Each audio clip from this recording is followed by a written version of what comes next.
Alright, what's up guys? Welcome to the Imperium Podcast.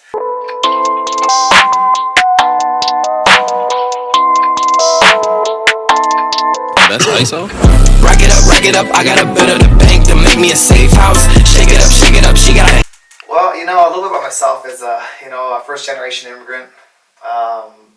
Coming here, don't really have anything, just I built everything from the ground up. 6 of 9 kids, so you know the struggle. Never wearing your own clothes. Mom was a traditional mom, stay-at-home mom, taking care of all the kids. 9 kids at a time. That's a lot. Yeah. I'm number 6 of 9, so. Okay. And then dad's working, 3-4 jobs. So seeing that, being in a big family is great because we never really missed out on anything. I never really missed dad because I knew that he was out there somewhere. Yeah. He's feeding the family. And then I was always in company with brothers and sisters, and then their friends and whatnot. So I was influenced them by a lot of them. Most of the people that I hung around with was always older. And I prefer that because, I always learned a lot of new things. I guess this would be a fun story for everyone. A little bit about myself. I've been, I don't share too much about myself. I have a pretty private life. Right. But I think this is kind of a fun one. I guess my first taste in business would be back when I was in middle school. So I went to the dollar store, and they would sell those, those little round Mexican candies. Yeah. And they're individually wrapped, but they're inside this big bag for $1. Okay. My first thing was I got a bunch of them, and at first I was kind of like giving them away because they're my friends. Right. And then all these random kids started coming up the next time. The next time they came in, they come back the next day. Of course, the first day, the entire bag is gone. Right, just giving them away. The second day, I was like, oh man, it does cost $1 to get this giant bag of candy. I might as well get something back, right? They started charging everyone $0.25 a piece. I think that's pretty smart because it's like the first take is the free samples, basically. Of course. It's like selling drugs. I'm pretty good at that. I'd be the worst drug dealer. We have a step-by-step guide on that later. We'll work that into it. Man, one of the things that I've noticed, like right off the back, is your comfort level and your communication skills. It's like, man, you can like jump into whatever situation and just whatever. Yeah, pretty mesmerizing. I love it. Like, awesome. And just like anything else, like they say the biggest fear, for anyone is public speaking. Okay. I think the second was like drowning or fire or something like that. But honestly, you're doing a fantastic job, and of course, you've done many of these, and the more you do, the better you get. Right. And it's always harder when you're doing these interviews, especially when it's one-on-one. Yeah. And getting those people coming on like one-on-one, but like just for my other thing that I do is the country dancing. Okay. I have to be forced to be in front of people all the time, and I have to say that if you ever feel nervous, I'm just like when I teach dancing, I just say smile. Okay. When you smile, like it basically relaxes your body naturally. And on top of that too, it makes it seem more natural because you don't have to worry about anything. Right. Yeah, you got a good smile on you. Like most people don't. Obviously, most people do, but you got a good genuine smile. So like, just keep it up. Have a good time. Right. I'm gonna start cheesing more. Yeah, do get it. Awesome. What would you say has been your biggest obstacle? Because I know you can have, and it doesn't have to necessarily be just teaching class, but I know you'll have people that kind of just maybe don't want to listen. Some people that are rowdy, because that's something you want to be transparent. I've noticed that. I'm just like, ugh. Yeah. How do you deal with that? I love that you asked that question because.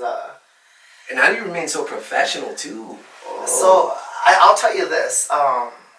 When I first started, as far as the teaching aspect of it, or even being in meetings as well,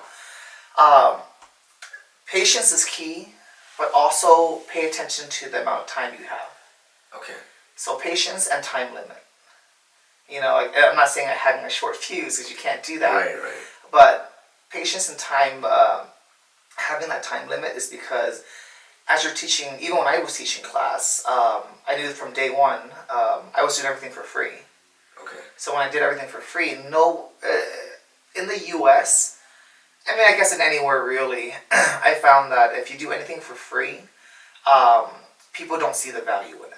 And the truth is that doing things for free, what happens is that people don't see that value. And I've been doing everything exactly the same since I started. Well, there's some modifications and whatnot, but the premise is still the same. The basis is the same as far as teaching the dancing goes. Right. But as soon, and then like I've had anywhere between like anywhere 2 people like going on 1, or actually typically 4 in 1. The more people there are, the rowdier it gets because people make side conversations. Right. Yeah. So when that happens, all you have to do is just like anything else. Like if you're going to a business meeting, like typically more people are more professional. Right. But let's say if you were teaching like in front of an auditorium of a bunch of kids, you can't focus on those 1 or 2 who are talking to interfere with your entire class. Right. Right. Because here's the thing is that like as you're teaching, people will only want to hear what they want to hear. Some of the kids, let's say if we were in like a class for business or whatever it may be, some of the kids are like, oh, I've already read this book, he's just going over the same thing. Fantastic. They'll have their side conversation, but then you'll throw a little nugget in there, but then they're like, oh, they didn't hear it, and guess what? That was what was on the test, not the book. Right. And that's happened. That happens at Eller all the time. Okay. Where like the students are like, oh yeah, I read the book, I don't really care. But then they don't come to lectures, and the teachers sometimes they don't even talk about influence in the book. Yeah. So as far as teaching goes, and people having side conversations, you kind of just, well, you don't kind of, you have to just focus on completing the task. That's the biggest thing. Okay. So you know that you have a time limit, which is, for myself, when we teach the class, is 1 hour. And you have to deliver as much content as possible within that hour. Right. Right. And then you have to have the patience for them to not pay attention to them. Yeah. When you ignore them, and then like when they see everyone else listening and paying attention, they'll start to get the clue. There's a great study. I guess I'll pass this on. I'm going to pass on a lot of like studies that I've heard because like these are all my life experiences and things that I know. Then I think that a lot of people who are younger even, they don't quite. They haven't gone through what I've gone through. They haven't seen what I've seen, read what I've read, or whatever it may be, or learned the lessons that I've learned. So I'm going to pass a lot of that on to you guys. Let's get it. We're ready to absorb. One of them would actually be a really important one. This one is this is a scientific test about a monkey. So two monkeys, or one monkey is he's in a cage. Right. Right. There's like a ladder. There's a banana on top. Of course, the monkey wants to eat the banana, right? Yeah. It would climb up every time they climb up. There would be water, which is rain, thunder, or some kind of shock or something. So then, over time, that trains that monkey. Now they put more monkeys in there. That's like 5 more. Right. Right. And then every time the other one wants to go up, they start getting the same exact treatment. Right. Right. So then over time, later on, they just start doing it naturally without even knowing that there's going to be any water or electricity or anything involved. They just know that they shouldn't go up on that ladder and get that banana. Yeah. So anytime they introduce new people, those people will automatically, the ones who have been zapped, would train all the other ones not to go up there. They'll essentially condition them, basically. Correct. So the same exact thing with the people who we teach a class usually roughly 30 to 60 people every night, or every Thursday night. Yeah. And then there's every once in a while there's ones who are rowdy. I keep my attention on them. I pay attention to them. Yeah. But here's the thing: people never respond to negative. I would say negative perspectives or negative anything, right? Right. So what you do is you have to reinforce it with something positive. So what I do is I smile at them and I make a joke, and I usually poke fun at them. Right. Okay. One example would be, I teach dancing relationships. So in a relationship, they say the ones who are willing to listen and learn and to pay attention are the ones that you should keep. Right, and then as soon as I say that, everyone hears it. Then I point to that person who's being rowdy, and then everybody laughs at that person instantly. They're like, "Oh, well, they're laughing at me, but not in a bad way." Yeah. Then he's just like, "Oh," he or she's just like, "Oh, I missed something." So then instantly, it gets them right back into attention. Have you ever had? I guess what's the worst experience that you've had with someone specific? Specific? Yeah, or a group. 'Cause... I would say this is gonna happen with anyone and everyone out there. That and I'm gonna get a lot of criticism for this. Okay. But this is just a truth in life that's gonna happen. Be ready to be alone. Okay. That's the key. What do you mean though? Because no matter what's gonna happen, in life, you'll always be alone. Right, in a way, and they're gonna argue in the sense where oh well, there's gonna be people around you no matter what, and I tell people you're gonna die alone, but people take it in many different ways. They can take it okay, well, yeah, that's true. The realist would probably say okay, yeah, you are gonna die alone. You're in a coffin. You're being buried by yourself. the ones who I guess like more, I guess more present, I guess they would say like, well, you're not alone. You have loved ones around you. Yeah. But the thing is, when you're dead, how do you know they're around you? Right. Right. And then it's like, it's just different perspective on things. As far as going back to your question, you just have to be ready for everyone to criticize you. I'm gonna like somewhat quote Chris Choi. He's a real estate investor. He does Airbnbs and whatnot. Okay. So with him, he said that and, you know, being from an Asian culture, especially in any Asian culture, they are mainly supposed to listen to their elders, Right. their parents, right? Respect. Right. So what he did was that he said he saw an opportunity in like doing rentals before rentals was really big. So he got into it and he started doing it. But his parents wanted him to become a doctor, as every Asian parent just about, right? A doctor, lawyer, or something good. But you know what? He did all that alone and in silent. Okay. And now he makes like $30+ million a year. Wow. And it took him I think it was like 2 or 3 years to do that. Yeah. So I'm pretty sure his parents don't complain about him not being a doctor now. Yeah, exactly. So that being said, I mean, it's others people's opinion of you shouldn't matter. And when you are only surrounded by people who you know, it does matter. Right. Right? Because then you, in deep down inside, emotionally, and emotions is a thing too that you should probably keep under lock and key, because emotions get you in trouble. Right, And you know, I'm human. Like I've been guilty of that. So is everyone. Yeah. But I think for myself, it's like of a lesser effect because I'm usually I keep my emotions pretty tight. Yeah. But going back into like, you know, like not listening to your peers as much. Sure, if they have good perspective. If they've been in that area before, yes, listen to them. But if they've never experienced it, they've never done it. Right. You know, like most people, you know, like you know how they always talk about the top 1% or whatever, Yeah. right? So top 1% they're the 1% because they've been there, they've done all that hard work, and they've gone through all the criticisms. Yeah. Right. That's why they can smile and be happy. And when small things happen, they don't really bother with it. Hell, Right. they even ignore it because they don't need to bother with themselves with that. They're Yeah. above that now. So majority of the people are that 99%. Okay. So that collective thinking is like, oh, you know what? Like, you shouldn't do this. Let's say, Freddie, I don't know why you're doing this podcast. It's stupid. No one's ever going to hear it, etc. Like, well, damn. Right? Exactly. Yeah. Right? People will say that. And then it's going to shut you down and you're going to feel some kind of way. Right. Right.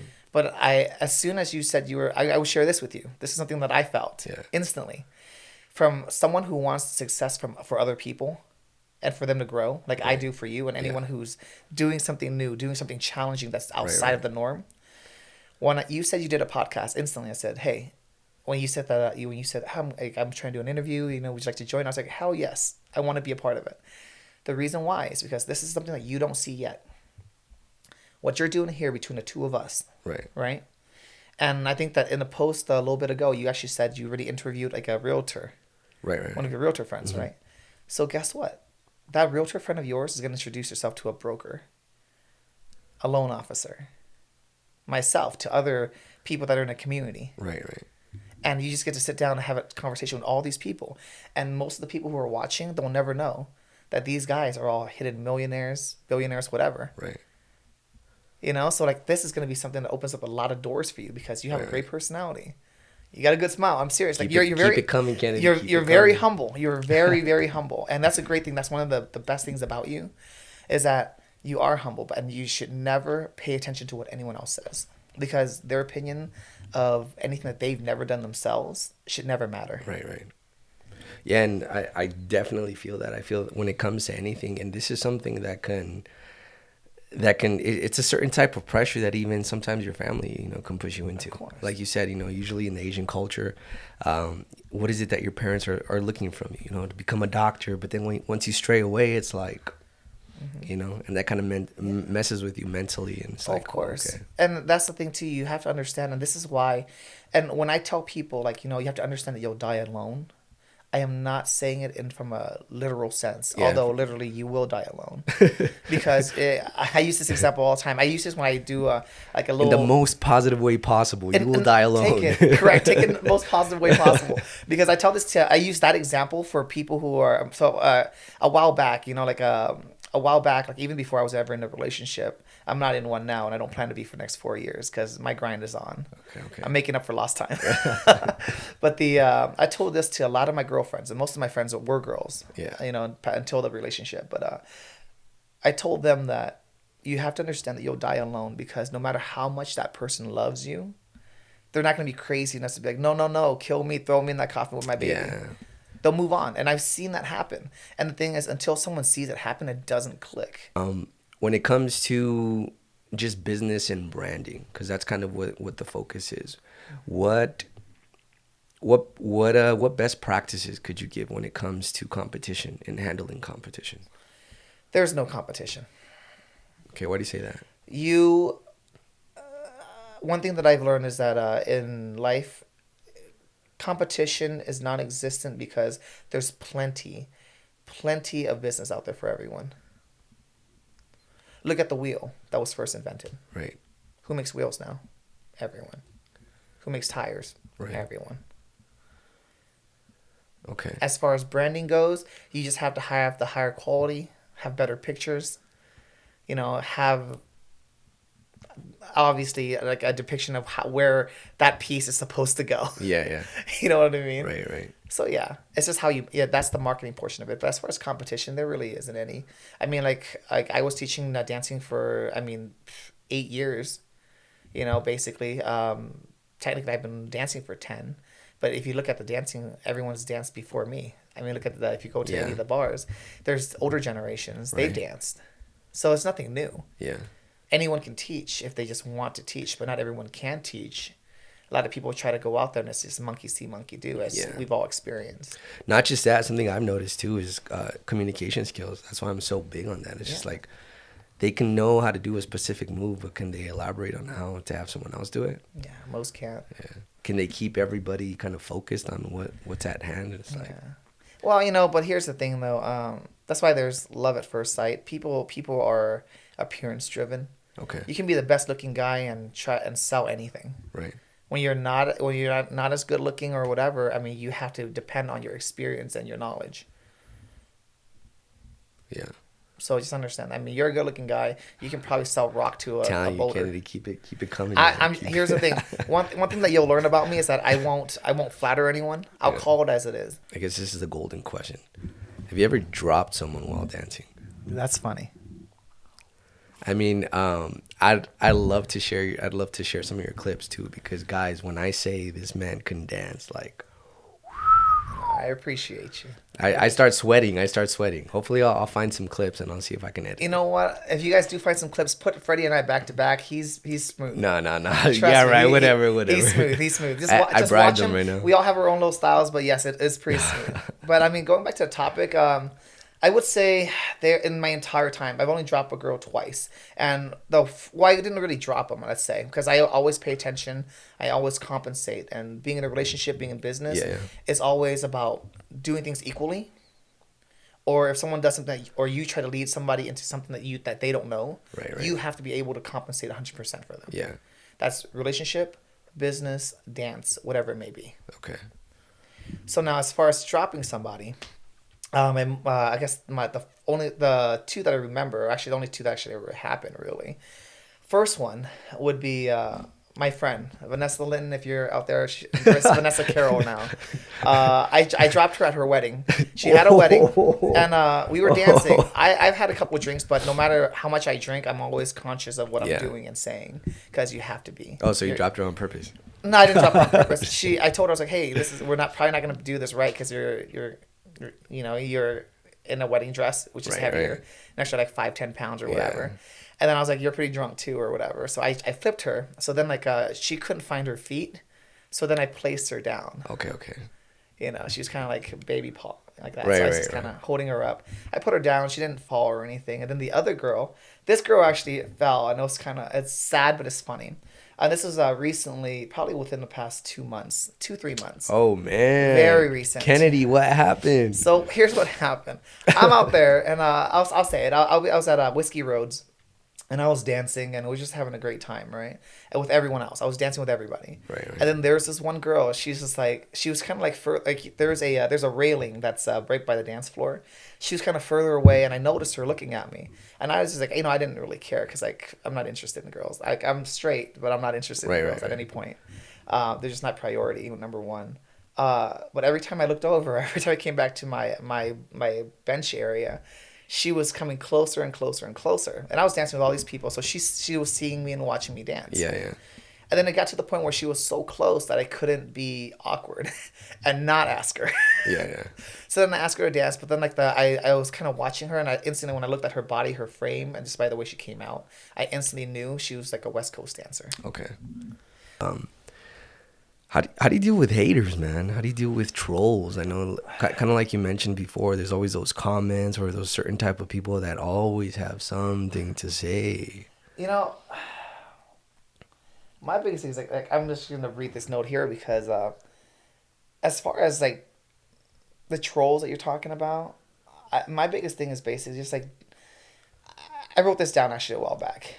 It said, treat the trolls and haters as a business, customer service and documentation. Okay. And I'll elaborate on that a little bit. So basically, everyone that's gonna hate you, they're still gonna buy from you. Yeah. Look at all the people who are like, oh, I freaking hate Nike. What do they have on their shoes? Right. They're Nikes. Or they buy one of the competitors. Doesn't matter. It's all like, hate helps like spur competition, and like they'll buy another rival's thing. Right. You know, like I say, like I do, I teach one way. People will like, I've had it before where people are like, that's not country, and that's usually coming from some of the older generations too, because some of the older generations they've been through it. You know, they've seen dancing, but they know it's dancing in their generation, their era, so it's a little different. But when people hate on you, you know what? Don't worry about it. You just keep doing your thing. Okay. You know, one example that I would use is this. I was taught this back in, I think, in high school, probably a little bit before or a little after that. But you have to think of haters are a bunch of crabs in a barrel. Okay. You know, and that might be like, it might be politically incorrect because they don't use barrels anymore. They use like a little pan, right? So if you think about crabs in a pan, what happens when you use like a tongue or your hands? You pull one crab out. You try to pull one crab out. All the other crabs latch onto it and try to drag it back down. Right. That is the mentality of most human beings. They'll never want you to succeed. Wow, I like it. Yeah, they never want you to succeed. So my only thing is that I tell people, like, don't focus on the ones who hate you. Focus on the results. Okay. And completing them. Understand that there is a final outcome. And all you have to do is just keep on accomplishing each and every goal that's set, and you'll get there. So here's the thing. So haters are going to hate, right? Yeah. Trolls are going to troll. All you got to do is just be above it all. Just keep working. Right. You're running your own race. You're going to die alone. Yeah.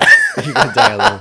So it's basically, it comes with the territory is what you're saying. Correct. And use it to your benefit, use it to your advantage. Because no matter what, they're going to be viewing your stuff. They're going to be purchasing your stuff. Actually, I think it was statistically shown that the haters actually view your stuff more than than the ones who actually like you. Yeah, and that'll happen a lot too with me. Like on social media, I see a bunch of views, but it doesn't equate to the likes. It doesn't. I'm just like, it doesn't. Like, because the people who like you, because like there's gonna be like, let's say I usually go by the 10 by 10 rule, 10% by 10%. So you invite 100 people to the party, 10% is gonna say yeah, I'll be there. 10% of that will show up. Oh wow. So that's why when you throw a party, you invite as many people as you can. Yeah. Someone's gonna show up, right? And I want to share one this big thing too. It's and this happens. I use this a lot for a lot of people because a lot of people are emotionally based. Yeah. And I tell them that focus on the ones who actually show up. Okay. If you throw a party, doesn't matter the ones who don't come. Focus on the ones that show up. Right. Have fun with the ones who are there. If you dwell on the other people, the people who are there, like, wow, he doesn't appreciate us. He cares about the people who aren't here. Right, Don't. Right. Like when I teach class, for like whether it's gonna be 10 people or 1,000 people, I can care less. It's gonna be the same lesson plan. I'll make better jokes when it's busier, obviously, right? Yeah. But like when I first started, I had 2 couples, 4 people came to that class. Oh wow. 4 people. And now our dance floor is basically packed wall to wall every time. Yeah. I'm gonna have to try to figure out another system to stagger everyone. Yeah. But I don't know. Yeah, I've seen that. We'll have to figure it out. It's crazy. Yeah, but it's a good thing, Right. It's like, and it's great because we're having a lot of new faces, And it's for me, it's not like the amount of like I don't care about popularity because I'm actually I'm an introvert, believe it or not. Right. A lot of Okay. people don't know that. Man, yeah. I'm actually an introvert, but Yeah, like you're very social. Yeah, I'm telling you, your communication skills, man. I prefer to be at home in Yeah. bed by 11. Okay. So but with the people that are there, you know, it's you just have to just don't worry about the trolls. Just do your thing. Yeah. You know, the results would come obviously. Right. Okay. Focus on the final outcome. Another thing, Kennedy, I wanted to kind of backtrack to. We're talking about, you know, just how relationships tie in so much to dance. And that's something I feel like I've noticed as well. It's like there's times where I'll be dancing with a girl, and I hope all the girls, you know, listening to this don't, you know, take it the wrong way. But, you know, there's times where they're just stiff, you know, they won't let you lead, and they'll try to go ahead and come up with their own routines. Well, I'm gonna. I was gonna ask you to just give an example, but you already did, which is great. Yeah. But I'll elaborate on that a little bit, and I'm gonna get a lot of flack for this one too. But that's because people aren't accountable for themselves. You know, I'll say this: based on how a person dances, it's a direct reflection of how they are in a relationship. If you want to correlate dancing and relationships. Okay. So if you're dancing with them, obviously you're a good lead, you're a great lead, you're a great dancer. So like if you dance with a girl who's just like, let's say she's brand new or even she's danced for a while and she's like, she just won't let up and she just wants to do her own thing and lead her own way. Ooh, yeah, because that's happened. And I mean, I might get stuff for this too, but there's been girls that say they've been dancing for like 7 years. I was just about to lead into that. Yeah. And honestly, like it's but here's the thing, the one thing I can say is this. You can dance for 7 years the wrong way. we're both going to get a lot of flack for this. But you know, it's true, right? It's going to go on the private version. It's the paid version. Yeah, the paid version right here. But it's very true though, because a lot of people will, I've heard that too. I had one gal, she's like, I won't use her, but like there's this one gal, she's like, yeah, I've been dancing for the past like, you know, like 10 years or 20 years or whatever. And like, I dance with her, and then like as soon as we dance together, if you just watch their face, next time, Freddie, you do this. Yeah. You get a girl that says, "I've danced for years and years," right? I have a feeling now no girl's ever gonna come up to you and say, "I've danced for years now." But if you find a girl who actually says, "I've danced for years and years," or 7 years or whatever years, watch their face. As soon as they start dancing with you, watch their face. You'll see their face kind of start shutting down, like, pardon my French. Oh shit. I can't follow this guy for anything. Right. And it's not because you're a bad lead, because you're following the music. Your musicality is good. But then like they can't match up with you. They can't sync up. Right. It's a little bit of a lifestyle, but also it's more actually it's the mentality of where their mindset's at. Because let's say if you had a bad day, right? If you've gone out dancing on a bad day. You couldn't sync up with anyone. You just didn't feel good at all. Exactly. Yeah. So same thing follows, because it's as far as women go into like their emotions and their head a lot more. Right. Guys, when we're there, we're pretty much like, you know, we're pretty like direct with things. Yeah. As far as like girls go, however they're feeling that day or emotionally or whatever it may be, it affects their entire dancing. I think there was a statistic that said that girls' test scores in school, whenever they're taking a test, when they're actually menstruating or on their period or whatever they call it, whenever they're on that, their test scores drops 10 points. Oh, wow. Okay. So emotionally, physically, whatever they're going through, it affects them, such as girls and guys, right? So girls who tend to be very stiff and try to drag you along the dance floor, either they were trained classically in a sense of like, you know, holding a frame, having a frame, which I've had that. Okay. Or to girls who have never danced before, and girls who pull really hard. Yeah. And you're like, instantly, because you understood that. You see it. Girls pull hard because they're unsure. Girls are naturally wanting to control you. Okay. Let's just say that. Yeah. Like, girls will naturally want to be in control of a situation. Because especially if they've like either single mothers or girls have been through enough where they've been hurt where they don't want to ever lose control again. Right. They'll do that. Okay. But then girls will give up control as soon as they understand that you can lead properly or you are who you are. because naturally, as soon as you're dancing with someone, if you're a good looking guy, and like like you kind of come up to them, they see you dancing with like 12 other girls, or you doing all these flirty stuff with them, instantly their guards up. They're like, oh, he's that guy that's gonna do that. Oh, He's that guy that's okay, gonna try to get in bed with me. He's that guy that's Yeah. gonna try to get my number, whatever, right? Yeah. Instant their guards up. Right. So jokes and smiles are great ways to break down some barriers, and most girls will still actually make some some preemptive decisions about you because of based on their life. I mean that. Let me bring it into confidence, because that's another thing too I wanted to ask. So, whenever you ask a girl to dance, like, have you ever had someone tell you no? And how do you not let that affect you? Okay. I guess rejection. How do you deal with rejection? Because it applies both in business, branding, dancing. Correct. I mean, think of it like in that same perspective I was telling you. Women outnumber men. Right. My best example, and I share this in class quite a bit, is that I was in Phoenix. There's this place called Roundup up there. They actually took over, I believe it was Toby Keith's Bar and Grill. Okay. When they shut down. Roundup came by because it was the same dance layout. Right. I was up there. I was in Phoenix. I was like up on the 101 high upper area. And I was up there, and I literally, like, I didn't have, like, I at that time, I think that I hadn't committed to cowboy boots just yet. So you know how they have those chef cooking shoes on, like, the non-slip. Yeah. So this is black. So I was like, okay, it'll probably pass as a boot if they don't look close enough, Okay. right? So I wore that, and I was out there, and like, and every area has a different culture. So I would ask all these girls to dance. I literally asked 9 of the girls, man. Like, every one of those girls said no to me because people, because the thing is this, people see it as love at first sight. If they're gonna dance with you, women will feel that they're doing you a favor. Okay. Right? Men too sometimes, right? Right. But like they're gonna feel like they, like you have to be worthy of them to dance with you. Right. Right. Obviously, an entire room full of like standard country Americans, Yeah. like looking like folks. The culture's changed recently in the past year or two, but I was over there and I asked everyone to dance. 9 no's. So what I did is just kept on asking, because in my mind, instantly I was just thinking, they don't know what they're messing with. They don't know who. Right. They don't know who's here. Yeah. And I'm not cocky. I'm not arrogant. That's like by far. But that's that perspective that you have to take on so you have a smile on your face. Okay. Because if you don't, you're gonna walk around all glummy. Can you imagine like some guy who's like really sad and asking all these girls to dance? I don't know, man. That You want to practice that tonight? We'll go out there. We both look really, really sad, and like pretend we just got it. Yeah. And he's like, you want to dance? You wanna dance? But here's the thing though. That 10th girl that I asked, Okay. she actually said yes to me, because she saw all the rejections. Right. So guys, girls, whether you get a pity relationship or a good one, rock it out, right? So I took this girl out. I made sure to dance this girl in front of all of them. Yeah.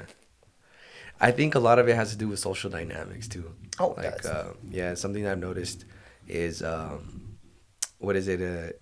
If you have a huge, I guess you could say like populace of women together, and they've seen that the other one has rejected the guy, and the guy continues, they'll be like, nah, just because everybody else is doing it.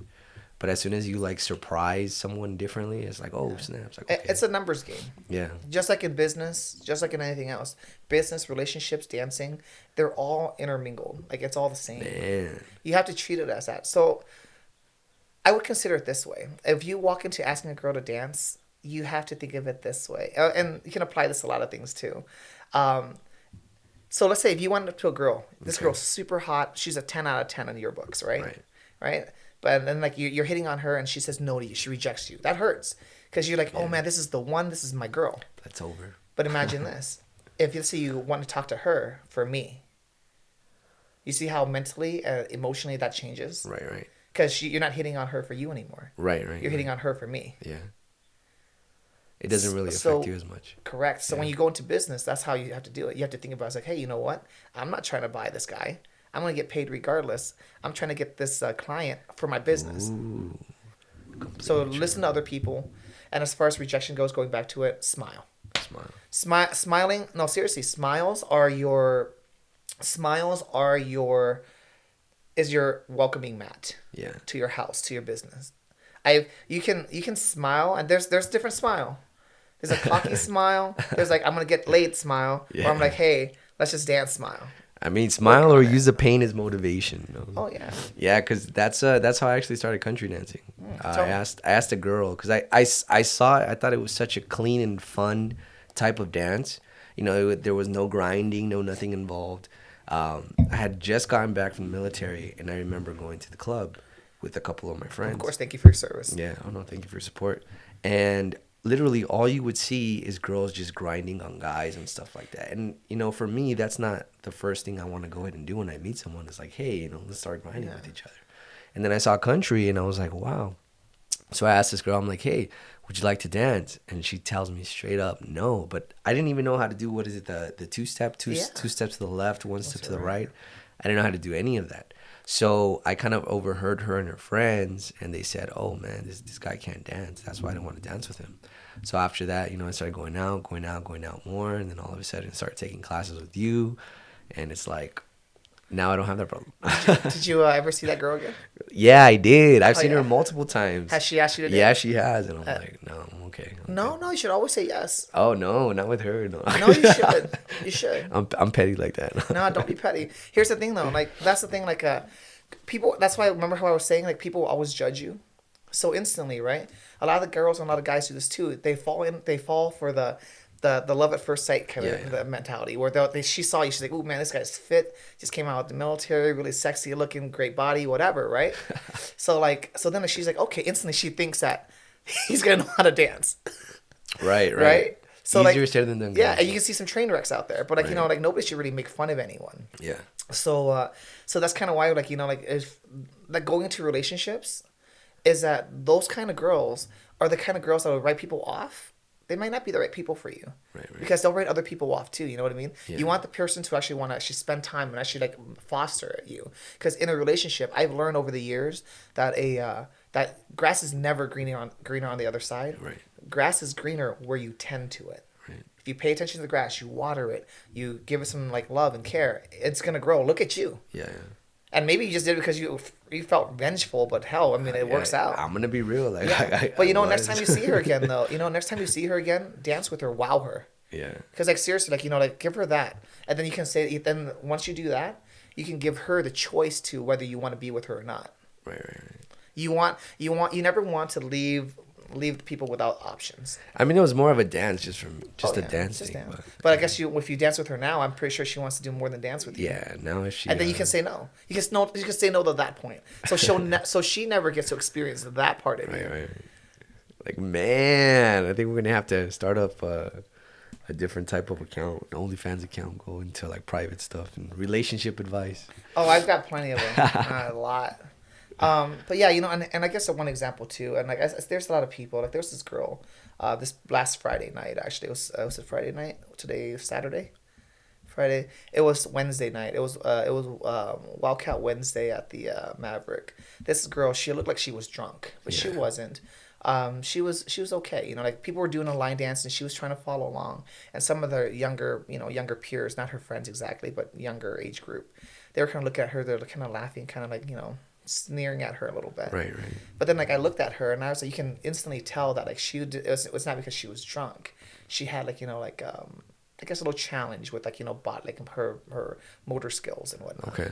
So this is kind of why that's another reason why too. Like, I'll never like disrespect a person because like, you know, they can't do one thing or another, because we can't live their life. We don't understand what they're going through. Right. Your only job is just to smile, ask them to dance if you want to dance, or smile and say like, hey, you know what? Would you like to kind of hang out or talk or whatever? Because you never know what people are going through in life. Right. Exactly. I mean, like, going just a little personal, like, you know, like when I went through my past breakup, like, I was in some kind of way,